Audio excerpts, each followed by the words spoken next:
Paradong buksan. Ikaw nga din, Monse eh. Mami, saan pwede kumuha nung ano?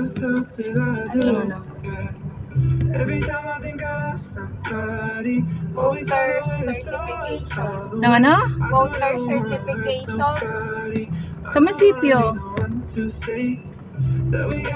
Bakit? Wala ka bang ano? Voters ID? Wala. Wala pa? Di ba nakakuha ka na nakaraan? Philippine ID yan. PBI ba yan? Pagbotohan nyo na.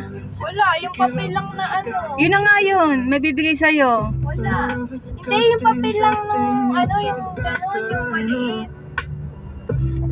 Yun na nga yung ID na. ID ba yun? Oo, may pangalan mo, may mukha mo.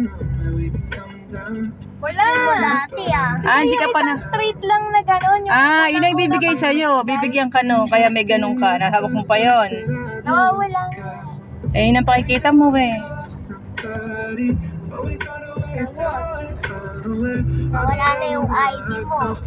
Itim mo pa naman doon. Dami mo alam. Wala na yung ID mo. Itim mo pa naman doon. Dami mo alam, be. Mabuti ka ba? Oh, di ba? Mabuti ka rin naman yan. Hindi kaya. Hindi kaya. Daming hala. Yun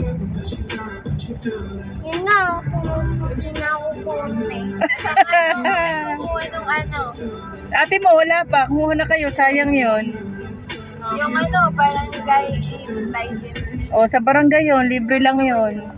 Dala ka ng ID. Nagkapasa kami dun sa ano. Alagang David. Oo, ano binibigay na? Kalaki 5,000 ba binibigay? 5,000 binibigay. Hindi. 10,000. Tama naman narinig yun. Pagpasa ka, tapos sabay na kayo kumuha ng ate mo ng ano. Yung mga ano. Saglit lang naman kumuha ngayon ng voter's ID. Eh, bukas na nga kailangan ni Paz.